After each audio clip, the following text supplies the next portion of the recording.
Mugamba mukyabagala balungi abeekumira ku Senga Faith 256 mbaaniriza ate nate. Kaakati olunaku olwaleero tugenda kwogera ku mazzi. Eddagala ly'amazzi tusobola okukozesa naddala mu abakyala abali ku kyeyo. Abakyala abasinga abali ku kyeyo eddagala erisinga lye mbadde nsomesaako lyenzengabanako nammwe mulibadde teddiba favoringa kubanga kizibu okulifuna, olina kulifuna ng'oli Uganda. Naye waliwo eddagala ly'osobola okukozesa ng'ate liri so effective singa oba olikozesezza bulungi. Osobola okukozesa ekigagi bw'oba nga wooli weekiri. In fact ekigagi kino munnayye ne bw'oba nga wooli tekiriiwo. Okimanyi nti osobola okukifuna online. Ekiri fresh, seekikalu, seekiri extracted kubanga njagala nnyo omuntu ne weekolera ekintu kyo nga ggwe akyekoledde rather than okubeera ng'omuntu yakikoledde.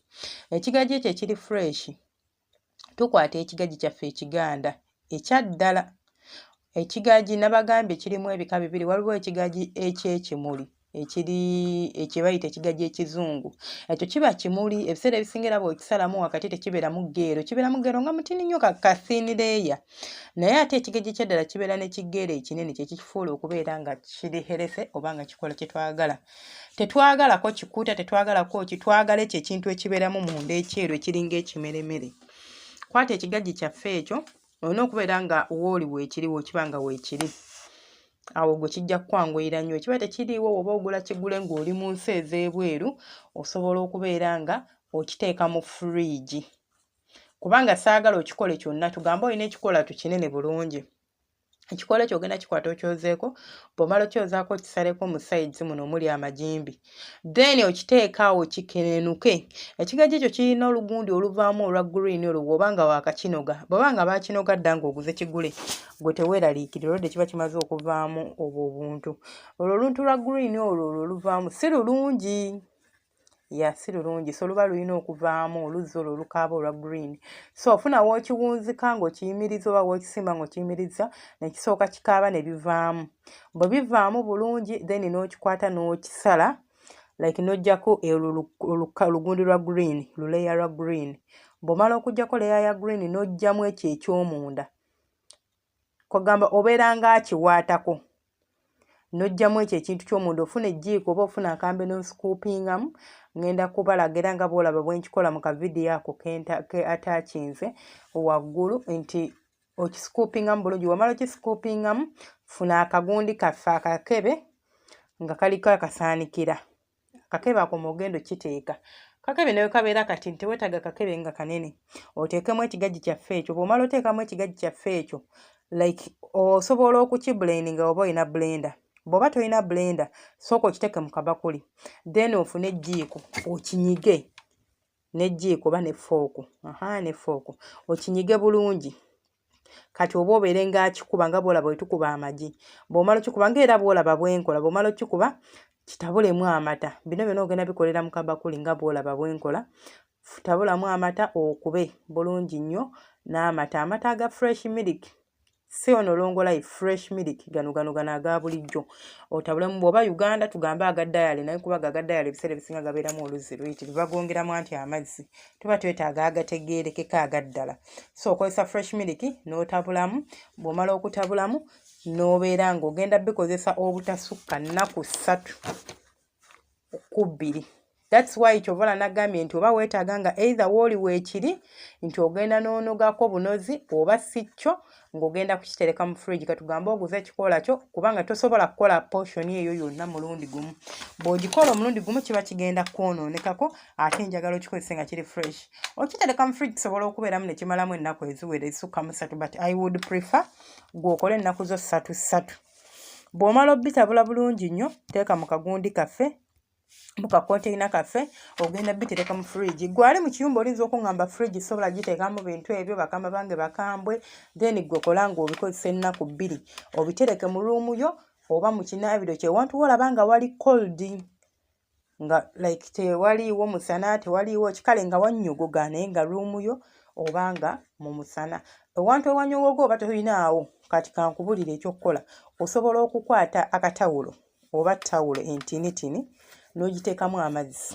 Bw'ogiteekamu amazzi nga gannyogoga, then n'ogiteeka mu n'ogiteeka mu kaveera kano plastic bag, then n'okwata akantu kaffe n'okateekamu munda.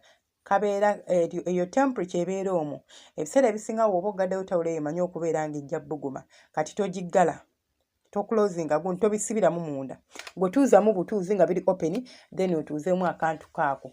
Then woba osobola okufunayo ice, gwe buli weewungula ng'oleetayo ice ng'otuuzaawo kwawo. Osobola bikeepinga ennaku 3. N'ennaku 3 osobola bikeepinga nga tebiri nnyo mu gundi, but according to me mba njagala nga biri mu fridge obutoonooneka, kuba tuba tutabuddemu amata. Then bw'omaliriza okwatamu n'obeera ng'osiiga mu nnabunnyayo buli lunaku emirundi 2. Nkubuulira ojja kufuna amazzi ga wansi agali nnakyo nga tonywedde manywe, kubanga ekisooka ekiga kiina obusobozi obuleeta obumoisturizinga dry skin yo. Ebiseera ebisinga omukyala ekimuviirako okubeera nga okala wansi abamu kubeera nti nnabunnyayo yeruuzinga capacity ey'okubeera ng'eri moisturized, nga bw'olaba bw'obeera ng'omubiri gwo mukalu. So ne nnabunnyayo oluusi kyebeera nga nkalu in that manner, n'ebeera nga tesobola kubeera ng'ezaala amazzi ago. So kati oba olina okuddamu okugimoisturizinga otya ng'oteekayo eddagala eryo. Kwata mu kigagi kyaffe osiigeyo. Ekyokubiri ogenda kubojjanjaba infections ezo ezikuluma. Okitegeera gwe oba olina infection, kitegeeza oba obijjanjaba mu layini eyo oba mu ngeri ng'eyo. Tolaba nti oba okuba ebinyonyi 2 omulundi gumu. Eddagala lino bw'olyettanira mukwano ojja kulabawo enjawulo, era ojja kuba ombuulira nti singa ekituufu kiri nti nagenza okuddayo e Uganda nga ndi bulala, ng'omusajja agamba mukazi wange kiki kyo kino eno. Naawe ali e Uganda ng'oli mukalu okyasobola okukozesa eddagala lino eno. Osobola odikozesa ng'ate bw'onywerako eddala mpolampola oba ojja kulabawo enjawulo. Gwali e Uganda sikusuubira dikozesa leero olowooze nti ligenda kukolerawo leero. Lijja kukola bati okukolera ddala effectively oba kiba kitwalamu akabanga. Kubanga kiringa bwe nnakuwa eddagala ly'olususu, tutreatinga lususu wansi eyo, ky'oba omanya kye tuba tuli okukola. Kiringa bwe nnakuwa eddagala ly'olususu gwe n'oyagala weesiige cream leero enkya olabirewo results. Mukwano tetukola magic. Oyo si magic. N'empeke ogimira n'etwalamu akabanga awo n'ekkolera. Kyova olaba bakuwa empeke nga ze zimu n'agamba ozimirire wiiki okuwona. Okitegeera? So olina okubeera ng'okimanya nti tetuli kuperforminga magic n'okiwa obudde. Omukama abankuumire mubeere bulungi. Subscribing eddayo bale kwekuumirako, gwe yaakabeera ng'eno video gy'osoose okulaba oba audio gy'osoose okuwulira woba olina w'ogisanze nga tefudde ku YouTube yange, manya nti eba evudde butereevu ku Senga Face 256. Jangu ku YouTube teekamu ekigambo ekyo, bajja kuleeta ku channel yaffe, subscribing obeere ng'otwegattako butereevu ng'era ofuuka omu ku famire yaffe. Omukama abankuumire mubeere bulungi, temujjangu.